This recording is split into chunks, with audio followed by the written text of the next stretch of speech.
Elle est la gardienne de l'ombre de Faure Gnassingbé, Sandra Ablamba Tchonso. Elle est la technocrate influente qui murmure à l'oreille du chef de la mafia. Et son rôle en 2026, secrétaire général de la présidence de la République. C'est elle qui gère les dossiers économiques et les relations avec les bailleurs de fonds, à savoir les institutions de Bretton Woods, la Banque mondiale et la communauté internationale. Malgré les critiques sur les violations des droits de l'homme dans notre pays, malgré la violence politique, malgré les arrestations arbitraires, malgré les violences politiques, malgré les viols sur les femmes, malgré les assassinats politiques, les meurtres, donc c'est elle qui gère tout ça pour polir l'image devant les institutions de Bretton Woods, à savoir la Banque mondiale et tout ça. Pour qu'il n'y ait pas de l'embargo sur le système RPT-UNI. Donc c'est elle qui camoufle tout ça. Gnassingbé, la terrible Ingrid Awadé.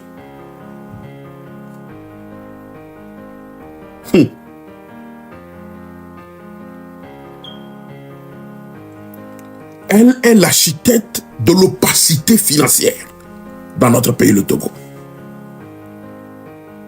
C'est elle qui a la finance du Togo entre ses mains.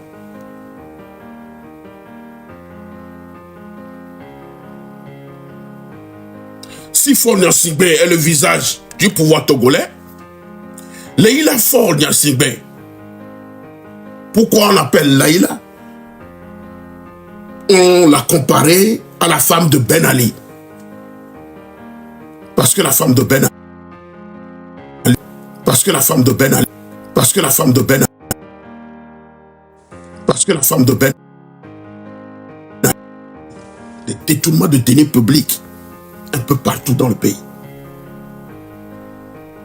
Donc, Ingrid Awadé est le bras armé financier et la cheville ouvrière d'un système de gestion de fortune qui échappe aux règles même de la République. Parce qu'elle a la bénédiction du chef de la mafia. C'est une organisation de mafia qui gouverne le Togo.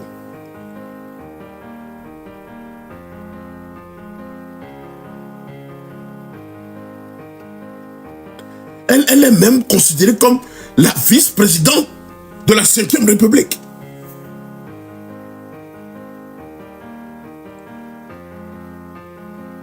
Elle est le fondé de pouvoir des finances publiques dans notre pays.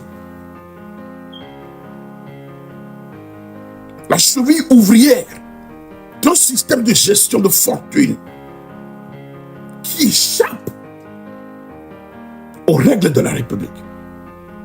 Donc, tous ces fauves-là, en 2026, tous ces fauves, donc, tous ces fauves-là, en 2026, tous ces fauves, ce ne sont pas des gens qui se contentent de la souffrance du peuple togolais. Ce ne sont pas des gens qui se contentent, c'est-à-dire que, qui ont un cœur pour alléger la souffrance des citoyens togolais. Parce qu'ils sont des fauves. Ils se partagent les secteurs vitaux du pays. Sécurité, finances publiques, législation, la diaspora, la diplomatie, l'exécutif. Tout est entre leurs mains. Donc vous voyez que l'image qui ressort dans mes analyses maintenant démontre que nous sommes loin, très loin, si nous ne nous organisons pas, si l'opposition traditionnelle au pays ne s'organise pas dans l'unité pour former un front commun, solide, un pacte pour combattre ce système avec la diaspora.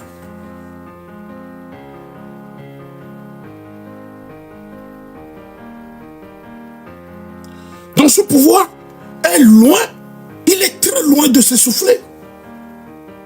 Si nous ne nous organisons pas, ce système s'est professionnalisé dans la conservation du trône, dans la conservation du pouvoir d'État, dans la conservation de toutes les institutions de la République. Si nous n'arrêtons pas cette machine redoutable aujourd'hui, les fils ont commencé par gouverner ce pays.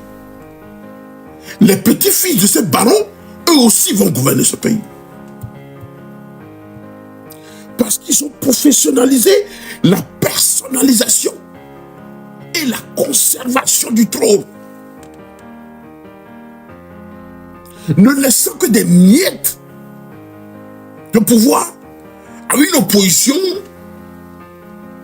à certains des opposants qui sont nommés au Sénat, qui sont nommés à l'Assemblée nationale,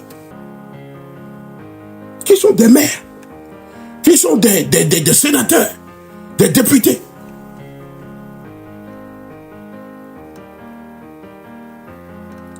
Donc notre pays, le Togo, est devenu le laboratoire d'un État réseau.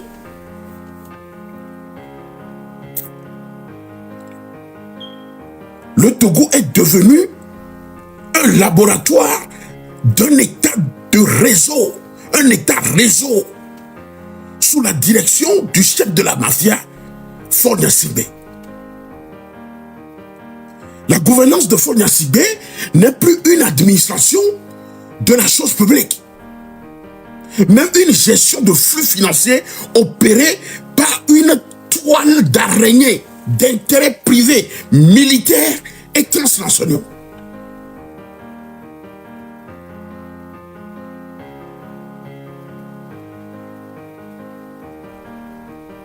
Voilà.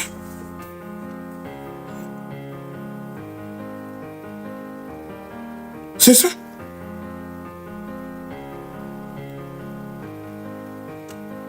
Nous avons affaire à un clan familial au cartel technocratique dans notre pays. Je répète, nous avons affaire à un clan familial au cartel technocratique au Togo. Et si nous ne nous mobilisons pas, mobilisons pas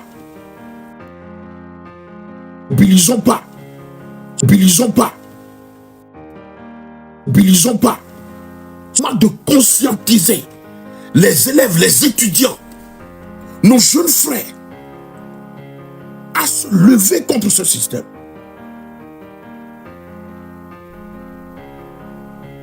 À se dresser contre ce système.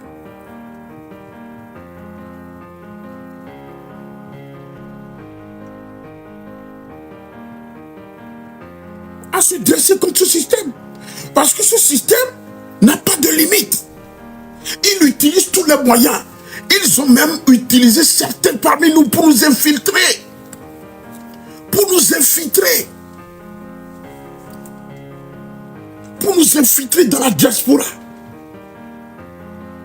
Certaines caricatures de gigolos qui se font passer pour des milliardaires, des trucs bizarres, qui se disent du n'importe quoi pour juste casser la mobilisation.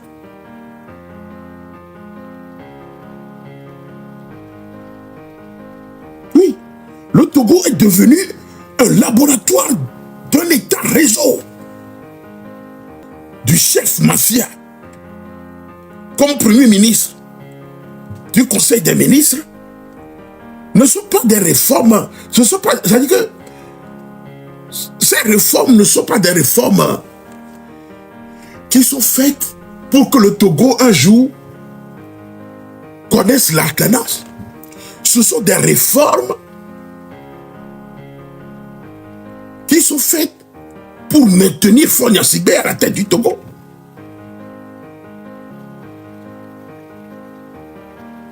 Ce ne sont pas des réformes administratives, ce sont des réformes institutionnalisées. Nous sommes dans l'institutionnalisation du réseau.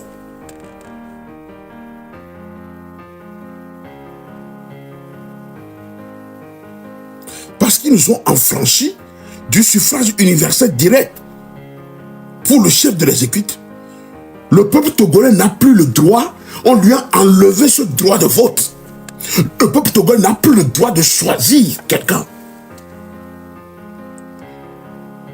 comme président de la République. Unir en conclave et continuer par supporter le chef de la mafia et maintenir sa pérennité à la tête de notre pays. C'est grave. C'est vraiment très grave. Je parle à tous les combattants de la liberté, de la diaspora et de notre pays. C'est grave ce qui se passe au Togo.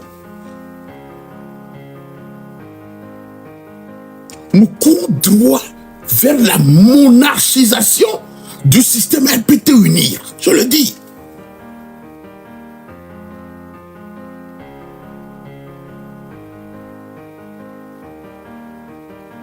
Parce que le système s'est doté d'un bouclier juridique permanent, garantissant que les circuits financiers du clan ne seront jamais audités par une alternance politique. C'est-à-dire que ce sont des gens qui ont tellement détourné le Togo, dilapidé les biens, les ressources de notre pays. Ce sont des gens qui ont détourné des fonds colossaux et les ont transférés sur des comptes partout dans le monde.